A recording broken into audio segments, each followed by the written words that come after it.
대부분의 스포츠들이 불가항력으로 벌어지는 사건 사고가 종종 벌어지곤 하는데, 개인 대 개인 혹은 팀 대 팀으로 벌어지는 경쟁성 스포츠는 소위 말해 억가를 당하는 경우를 볼 수 있습니다. 이번 영상에서는 F1에서 벌어진 억가 사고 7가지에 대해 알아보도록 하겠습니다. 첫 번째는 비교적 가장 최근에 펼쳐진 카타르 그랑프리에서 벌어진 사고입니다. 사건의 발단은 레이스의 절반이 지난 시점에 알본 차량에 붙어있는 사이드 미러가 부서지는 것으로 시작됩니다. 과거에는 차량의 부품이 쉽게 부서지는 것이 당연하다고 생각할 수 있을 정도로 내구성이 좋지만은 않았지만, 현대에 들어서는 작은 부품 하나라도 쉽게 부서지지 않고 심지어는 마음먹고 부수려고 해도 부술 수 없는 지경에 이르렀는데, 이날은 알본이 따로 부딪힌 전적이 있는지는 알 수 없지만 피트 스트레이트에서 고속으로 달리던 중 사이드 미러가 맥없이 떨어져 나갔고, 주행 라인은 아니었지만 트랙의 한가운데에 있었던 만큼 새로 임명된 레이스 디렉터가 세이프티카 선언을 망설이는 상황을 볼 수 있었습니다. 그 망설임의 후폭풍은 머지않아 곧바로 펼쳐졌습니다. 레이스가 약 70% 진행됐을 때 보타스가 백마커 신호를 받고 피트 스트레이트 중앙으로 달렸는데, 드라이버의 시점에서는 사이드 미러가 떨어진 것을 볼 수 없었습니다. 그렇게 보타스 차에서 떨어져 나온 파편을 상위권 경쟁 중이던 해밀턴과 사인츠가 밟으면서 타이어 펑처가 발생했고, 결국 이 두 명만 과하게 순위를 잃게 된 알본의 사이드 미러가 불러일으킨 억가에 가까운 사고였습니다. 두 번째는 같은 해 펼쳐진 호주 그랑프리에서 벌어졌습니다. 44경기 연속 완주를 위해 경기에 출전한 베르스타펜은 폴 포지션에서 출발해 시작부터 사인츠와 치열한 경합을 벌이면서 빠르게 달리고 있었습니다.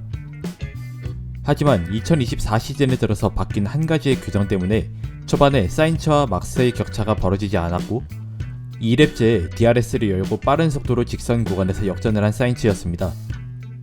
하지만 베르스타펜이라면 이라는 생각을 할 수밖에 없었던 이유는 2023 시즌을 통째로 리타이어하지 않았고 43경기 연속 완주를 하는 동안 39번의 포디움과 35번의 우승이라는 말도 안 되는 기록을 세운 드라이버이기 때문입니다.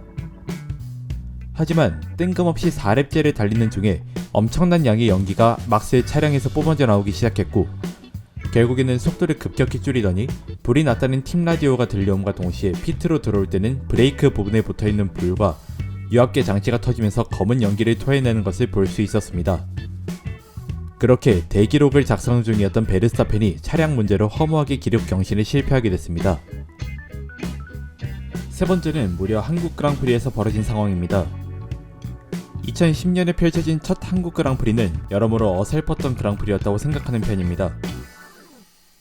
본론으로 돌아와 이 사고는 챔피언십 1위를 다투고 있던 사람 중 한 명인 베텔이 주인공입니다. 55랩을 달리는 서킷에서 80%를 넘게 달린 상황에 1위를 달리고 있던 베텔이었고, 무난하게 달릴 수만 있다면 우승은 따놓은 당상이었다고 베텔 본인도 이야기했을 것입니다. 하지만 뜬금없이 엔진 블로어가 발생하면서 차량을 멈춰 세울 수밖에 없었고, 이때 당시만 해도 르노 엔진을 받아 쓰던 시기였기 때문에 또 르노했다 라는 말이 나올 수밖에 없었습니다. 이 시기에 베텔은 4년차 드라이버로서 입지를 단단히 고쳐나가던 시기였고, 그와 동시에 타이틀 컨텐더로서 한 발 더 나아가는 단계이기도 했습니다.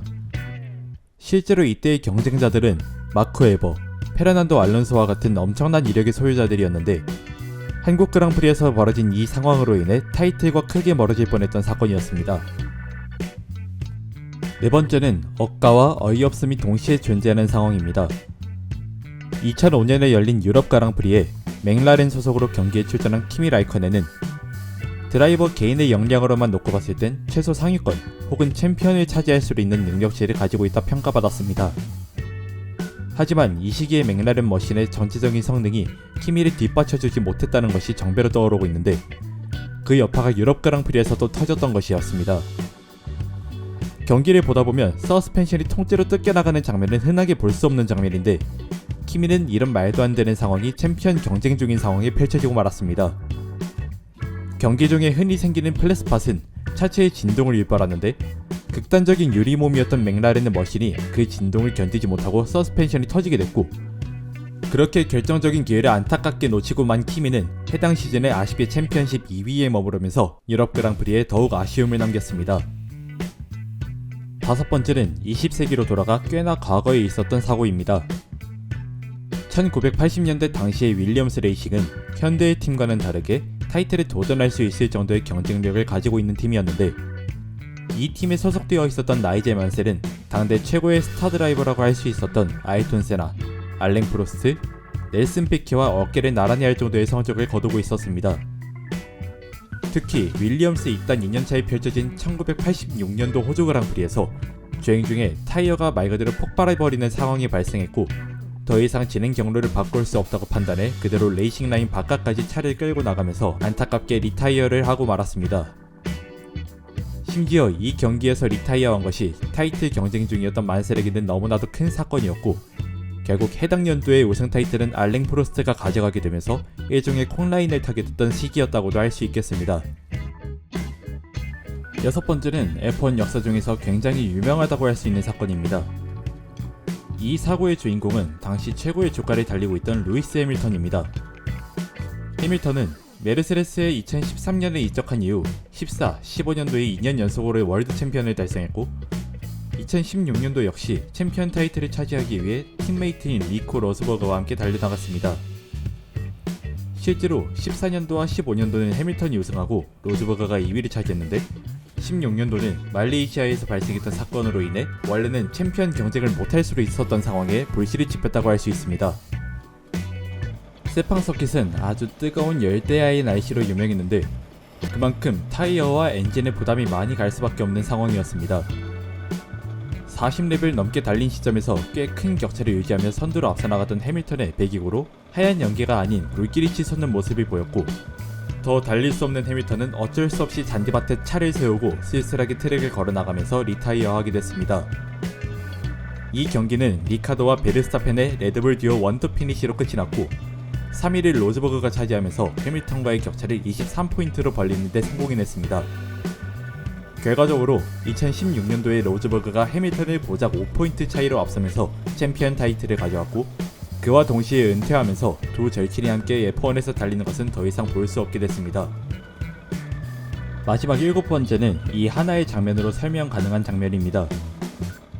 초고속 서킷으로 유명한 아제르바이잔의 바쿠 서킷은 코너들이 직각으로 구성된 것과는 반대로 엄청나게 긴 직선 구간들이 다수 분포해 있어 고속 서킷으로 분류되는데, 가장 긴 직선 구간인 피트 스트레이트에서 이 사건이 발생했습니다.